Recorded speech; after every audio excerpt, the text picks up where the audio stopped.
This is how wide your sciatic nerve is. It is very thick and it is the largest nerve in the body. It starts from your lower back and it comes down into your foot and toes. A lot of people have heard of sciatica. It is a very common condition. So you've probably experienced it or known somebody that has had a sciatica. So what really is it?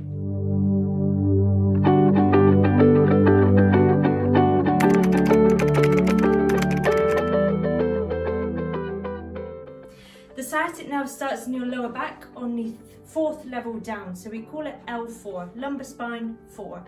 So if you were to find that on yourself, you're going to have your hands on the top of your hip bones, and then where your thumbs come in to meet the spine at that level is your L4. So that is where your sciatic nerve is starting.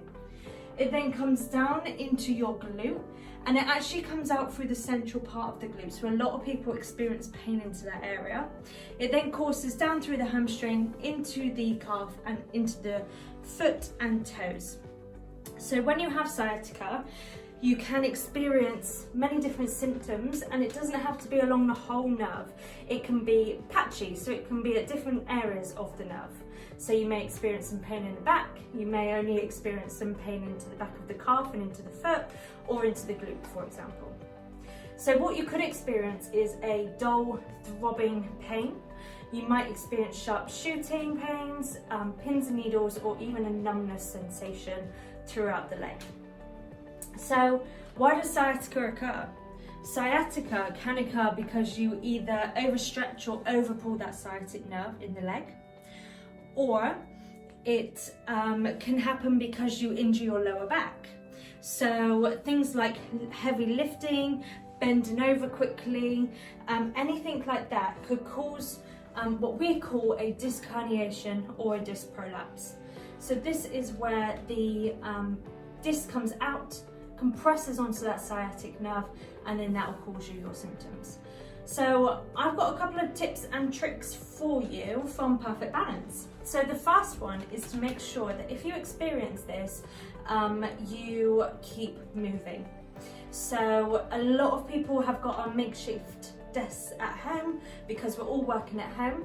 So make sure that that's set up properly, and then every kind of 40 minutes to an hour, make sure you get yourself up, have a little move around in a stretch, and really try to just reset yourself.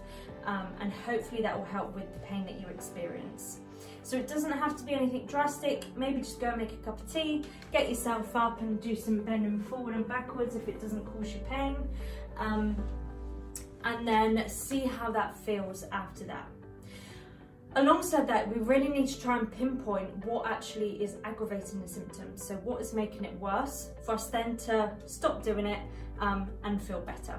So a lot of the time it is being sedentary or doing too much. So for example, if you are in pain in the morning, think about what you did the day before and see what it was that was aggravating you. If you were sat at a desk for 8 hours in meeting after meeting, you didn't get up to move at all, the next morning you were very stiff and painful, then it's most likely that it is because you're not moving enough that is making things worse. So at Perfect Balance, we always say with these kind of problems, if they're getting worse or not getting better, make sure that you seek help. There is quite a lot of things that we can do as practitioners in the clinic. We've got a few different tools, such as acupuncture, some taping techniques, and some hands-on treatment and rehabilitation exercises.